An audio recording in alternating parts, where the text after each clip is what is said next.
mensahe ng kaligtasan.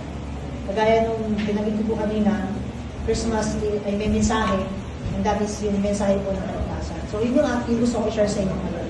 So, mabilis lang po ito, siguro it will take 15 minutes para i-share ko po sa inyo, turo sa inyo mula sa Bible. So, may limang bagay na gusto ko pong i-share sa inyo, dahil sa Canoness. And ito po ay napakahalaga sa buhay ng isang tao na matiyak mo na sa langit ka pupunta kapag ikay namatay. So, it's not the religion itself. Kahit lagi ka nag-i-attend dito, lagi ka nandito pag Sunday, lagi ka nagbabasa ng Bible, lagi ka nananalangin, umaawit, mag-fellowship. Pero kung hindi mo tiyak na sa langit ka pupunta pag namatay ka, yun ay sayang. Kahit na sumasama ka sa mga activities ng church, hindi ka sigurado sa langit ka pupunta, sayang ka na. So, 5 bagay na para matiyak mo ang tungo sa langit. Una po, number 1, sabi ng Biblia sa Romans chapter 3, di ko nabubuksan, diretso na natin for the sake of time. Romans chapter 3, verse number 10, sabi ng Biblia, walang matuwid, walang kahit isa. So, malinaw po sa Bible na walang taong matuwid. Pas na yung pong matuwid, ibig sabihin niya ay perfecto. Walang taong perfecto. Wala po tayo ay merong kasalanan. Kasi kung tayo ay walang kasalanan, tayo po ay hindi perfecto, ay dapat sa atin ay sinasamba. Kasi Diyos ang walang kasalanan. Yan po yung katotohanan. Tayo po ay makasalanan. Pangalawa po makita natin na yung kasalanan po natin ay meron po yung kabayaran. Sabi po ng Romans chapter 6 verse 23, "For the wages of sin is death, but the gift of God is eternal life through Jesus Christ our Lord." Sabi ng Biblia, ang kabayaran ng kasalanan ay kamatayan. Yun yung negative side ng talatang. May positive side sa kasunod. Yun yung pangatlong bagay na dapat yung manatag. Pero yung pangalawa, sabi ng Biblia, ang kabayaran ng kasalanan ay kamatayan. Ang kamatayan na tinutukoy ng Biblia ay hindi lang po tumutukoy sa isang uri ng kamatayan. Sapagkat yung babalikan po natin, for the wages of sin is death, yung salita pong wages, sa English, yun po ay plural. Ibig sabihin, hindi po siya isa lang. Plural, more than one. Sa Biblia po, mayroong 2 klase ng kamatayan. Mayroong physical na kamatayan at mayroong spiritual na kamatayan. Ang physical na kamatayan, ito yung tagpo na hindi natutubog yung puso mo. Hindi dahil walang love life yung mga kabataan. Kundi dahil umalis na yung kaluluwa sa kanyang katawan. Physically, patay na. Kaya yung katawan, hindi na nagpa-function. Yung katawan, dadalhin sa morgue, iimbalsa mo, lalagyan ng make-up, lalagay sa isang kahon, iba-ibang design, iba-ibang kulay, at pagdadalhin sa bahay, at doon siya paglalamayan. Yun yung physical death.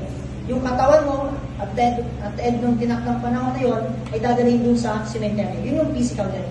Ngayon yung ikalawang kamatayan, makikita po natin yung sa Revelation 21 verse 8. Sabi ng Biblia, "Subalit lahat ng duwag, hindi nananampalataya, kasuklam-suklam, mamamatay tao, patutot, mangungulab, at lahat ng sinungaling ay sa kanila ang bahagi sa lawa ng apoy at asopre na siyang ikalawang kamatayan." So ang ikalawang kamatayan po, yung taong nagkasala ay may bahagi tutungo dun sa lawa ng apoy. In fact, ang sabi po ng Revelation 20 verse 14, "At ang kamatayan na ibinulid sa lawa ng apoy, ito ang ikalawang kamatayan. Ang sino mang hindi masumpungan ng kanyang pangalan sa aklat ng buhay ay tatapon sa lawa ng apoy." So ang ikalawang kamatayan po na bunga o parusa, kabayaran ng ating kasalanan, ay yung tinatawag pong impyerno. Kaya pag ang tao, hindi niya natiyak na sa langit siya pupunta, automatic ang kanyang kaluluwa pupunta sa impyerno pag siya namatay. Hindi po ito pananakot, ito po ang katotohanan. Yan yung pangalawang bagay. Una, tayo po yung makasalanan. Pangalawa, dahil po sa ating kasalanan, tayo po yung pangurusahan doon sa impyerno. Dahil tayo nagkasala. Pero ang magandang pangatlo, sabi ng Biblia sa Roma 6:23, ang kabayaran ng kasalanan ay kamatayan. Meron kasunod po yun. Ngunit, subalit, ang regalo ng Diyos ay buhay na walang hanggan. Ito po yung napakagandang bagay. Ang pagtungo po sa langit ay isang regalo. Ang regalo po ay hindi natin babayaran. Ang regalo po ay walang kapalit. Hindi ko pwedeng sabihin, bibigyan kita ng regalo, pero kailangan mong sumayaw. Hindi ko pwedeng sabihin, bibigyan kita ng regalo, pero kailangan mong kumanta, umumiti. Gaano man kahirap o kadali ng ipinapagawa, pag may ipinagawa sa'yo, hindi yan regalo. Hindi rin naman ang regalo ay ganito. Nabibigyan kita ng isang bagay, pero bibigyan mo ko ng konti lang. Hindi yan regalo. Ang regalo po ay walang kapalit. Gaano man kalaki o kaliit ng ibabayad mo, ipapalit mo sa isang bagay, hindi mo yan matatawag ng regalo. Ang pagtungo sa langit ay isang regalo.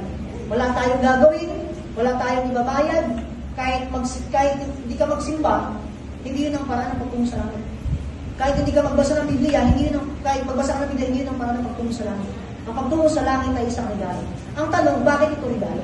Sabi ng Romans chapter 6 verse 23, ang kabayaran ng kasalanan ay kamatayan, ngunit ang regalo ng Diyos ay buhay na walang hanggan. Ang pagtungo sa langit ay isang regalo, ang buhay na walang hanggan ay regalo. Bakit po? Roma 5:8, sabi ng Biblia, subalit ipinagtagubilin ng Diyos ang kanyang pag-ibig sa atin, nang tayo ay makasalanan pa, si Kristo namatay na sa atin. Bakit po regalo ang pagtungo sa langit? Kasi meron na ng bayad. Minsan may tinanong ako, sabi ko, ang regalo mo may bayad o wala? Sabi niya, wala po. Sinasagot ko po siya, meron. Bakit? Depende kung ikaw ang tatanggap o kung ikaw ang magbibigay ng regalo. Sa atin po,